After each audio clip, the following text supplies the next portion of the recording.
June 6, 1940. As Europe reeled from the lightning sweep of the German war machine, a small group of men gathered in the misty fields of Britain, their faces set in grim determination. They were neither ordinary soldiers nor conventional infantry. They were the first British Commandos, forged not by chance but by design, born from Winston Churchill's relentless insistence that Britain strike back, no matter how small the opportunity. To the Germans, they were a shadow that slipped through darkness, a sudden blade in the night, and the rumor of their existence spread faster than their actual raids.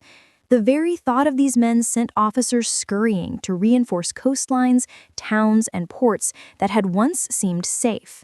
Every German report told the same story: unpredictable, ruthless, and terrifyingly effective.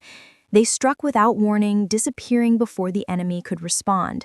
They left chaos, smoke, and fear in their wake, challenging the notion that the war could be measured in predictable battles and rigid lines. Soldiers whispered of invisible hands sabotaging communications, destroying ships, and taking hostages with surgical precision. It was not just the destruction that unnerved them. In the dark months following the fall of France, Britain stood alone, its cities bracing for an invasion that seemed inevitable. Churchill refused to accept a passive role, and in a meeting shadowed by maps and grim faces, he demanded a force that would strike fear into the heart of the enemy, a weapon not of massed armies, but of precision, courage, and audacity. From this vision, the British Commandos were born, not from tradition, but necessity. Ordinary soldiers would not suffice. Only those who could think, adapt, and endure beyond the limits of normal men would serve. The first volunteers were drawn from infantry regiments, men already hardened by discipline and loss, yet Churchill demanded more. They were tested, selected, and then pushed to the edge. Physical endurance, mental toughness, and an instinct for improvisation became the criteria. Training was merciless. Men were stripped of comfort, forced into icy waters, scaling cliffs, and navigating enemy territory with nothing but maps and compasses. They learned explosives, small arms, sabotage techniques, and the subtle arts of stealth. Every exercise was designed to make failure costly and improvisation instinctive. By the end, the recruits were no longer merely soldiers. They were instruments of psychological warfare, capable of turning any environment into a weapon. The commando ethos was clear: speed, surprise, and ruthlessness. Unlike conventional forces, they did not rely on overwhelming numbers or predictable strategies. They were a surgical strike in the heart of enemy territory, trained to inflict maximum damage while leaving no trace. Every man carried. The training of a British commando was unlike anything the ordinary soldier had ever experienced. It was designed to break the body, test the mind, and strip away every illusion of safety. Recruits arrived in the remote Scottish Highlands, a landscape of jagged cliffs, freezing waters, and unrelenting winds, knowing they would emerge transformed or broken. From the first day, the men were pushed to extremes. They ran through peat bogs that sucked at their boots, swam in icy lochs that stole their breath, and climbed sheer rock faces until every muscle burned. Sleep was a luxury, rationed to stolen moments between drills, and food was scarce, deliberately, to teach endurance under deprivation. But the physical trials were only the beginning. Commandos were trained to operate in the shadows of fear, to embrace uncertainty, and to make lightning decisions in chaos. They learned the mechanics of explosives, not just to destroy, but to calculate precision under stress. They practice infiltration at night, moving silently across guarded fields, imagining enemy sentries at every step. Each exercise blurred the line between life and death. Mistimed steps, misread signals, or hesitation could mean failure or worse. Yet through repetition, men learned to react instinctively, their bodies and minds wired for missions that would seem impossible to others. Small arms training was relentless.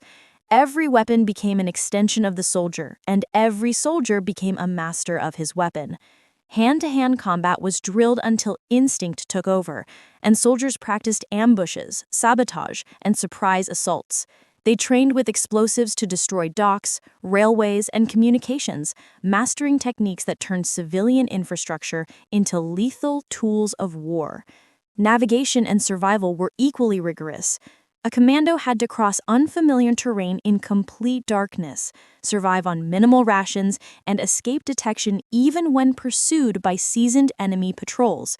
They were schooled in deception, in making the impossible look routine, and in turning fear against those who hunted them.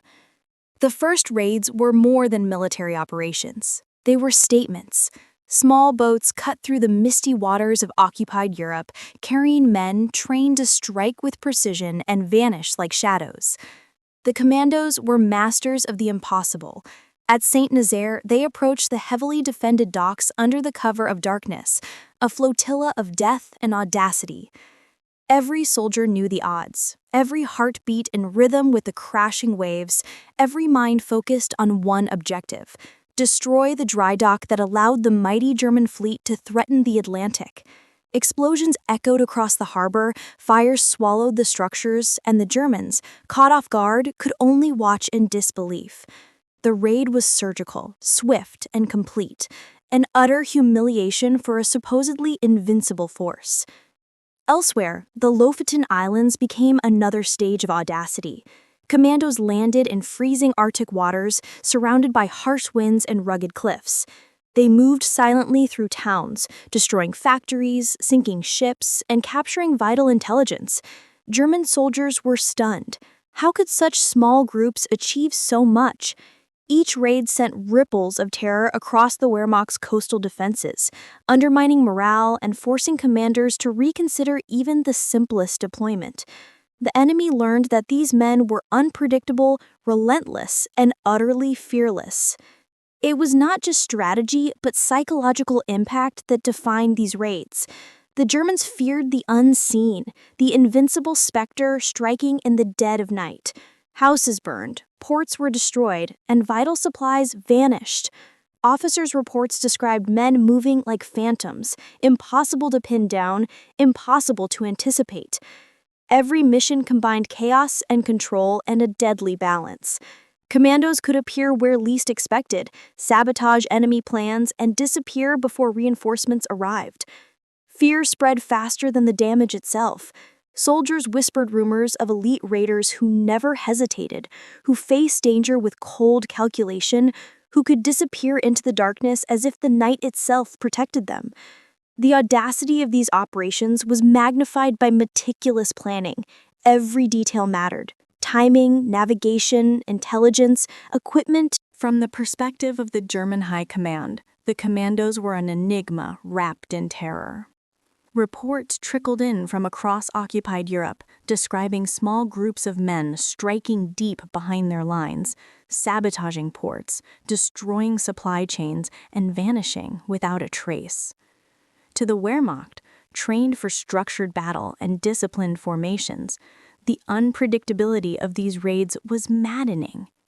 They could not adapt to an enemy who did not conform to traditional tactics. Every commando operation forced German commanders to rethink their assumptions, divert troops, and fortify areas that had previously seemed secure. Officers' diaries spoke of sleepless nights and constant anxiety. Coastal towns that had been lightly defended now required extra garrisons, observation posts, and patrols. Each report carried a sense of frustration and fear. A small British unit could, in hours, cripple a strategic port or destroy a critical installation. Soldiers were terrified not just of the damage, but of the men themselves. The shadows moving with cold precision, trained to exploit every weakness.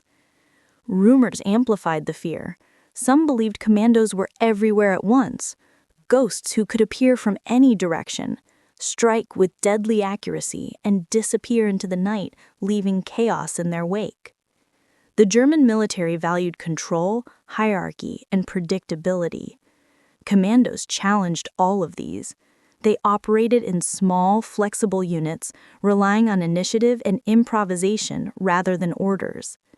They struck with speed and precision, often targeting critical infrastructure that the Germans assumed would be safe. The psychological impact was enormous. Even when a raid caused relatively minor damage, the effect on morale and planning was profound. Commanders had to allocate resources, anticipate attacks, and constantly live with the uncertainty of when and where the next strike might occur. Fear became a force multiplier. Eyewitness accounts from German soldiers tell of panic and disbelief. In Saint Nazaire, officers described the docks burning, ships exploding, and raiders moving with a confidence that seemed almost supernatural. Troops on patrol reported hearing gunfire in the night, catching glimpses of figures that vanished before they could respond, and finding sabotage where none was expected. Intelligence reports emphasized the sheer audacity and ruthlessness of the operations. The men were trained not only to fight, but to exploit fear, turning hesitation into vulnerability. A soldier who hesitated for even a moment could become a casualty. The commandos' reputation spread through whispers and propaganda alike. German newspapers behind the daring raids and whispered legends lay a harsh, unspoken reality. The human cost of being a British commando was immense. Every mission carried the weight of life and death, and for many, the promise of survival was tenuous at best. The men who volunteered knew the odds, yet they pressed forward, driven by duty, courage, and the conviction that their actions could turn the tide of war. There were no safe assignments, no second chances. Each operation demanded total commitment, and failure could mean capture, brutal interrogation, or death. Casualties were frequent. In operations like Saint Nazaire, men were lost to gunfire, explosions, or the unforgiving sea. Some disappeared without a trace, swallowed by tides or enemy territory, leaving comrades with only memories in grief. The survivors carried the scars, both physical and psychological. Wounds healed, but the weight of witnessing friends fall in fire or under gunfire remained, etched into every thought, every decision, every cautious step forward. Fear was constant, yet the men used it as fuel, a reminder of the stakes and the necessity of precision and courage. The psychological strain was relentless. Commandos were trained to endure extreme conditions, yet the reality of combat often exceeded even the harshest training. Nights spent in freezing waters, days marching through mud and snow, and the constant threat of ambush wore on even the strongest. Sleep was scarce, rations minimal, and comfort non-existent. Each man learned to operate on instinct, trusting his training and the men beside him. Yet beneath the legend lay exhaustion, loneliness, and the quiet terror of knowing that one misstep could end a. The legacy of the British Commandos extends far beyond the shores they raided or the battles they fought. Their courage, skill, and ingenuity reshaped modern warfare and left an indelible mark on military history. Units around the world studied their methods, seeking to replicate the combination of precision, audacity, and psychological impact that made these men legends. Special forces from the United States, Australia, and Europe traced their doctrines back to the commandos, inheriting the lessons of stealth, endurance, and improvisation that were once considered extraordinary. The myth of the commando grew alongside their achievements. Soldiers who survived their training and raids returned not just with medals, but with an understanding of warfare as an art form, where ingenuity and courage often outweighed sheer numbers. Their tactics influenced amphibious operations, sabotage strategies, and covert intelligence missions, proving that small, well-trained units could achieve disproportionate results against much larger forces. This paradigm shift changed military thinking forever, transforming the role of elite forces in both conventional and modern conflicts. Beyond strategy, the commandos became symbols of resilience and determination. They demonstrated that even in moments of despair, human ingenuity and audacity could overcome overwhelming odds. Their example inspired not only future soldiers, but the civilian populations who followed their stories with awe. Britain, standing alone in the early years of the war, relied on these men to carry hope into enemy territory, and their victories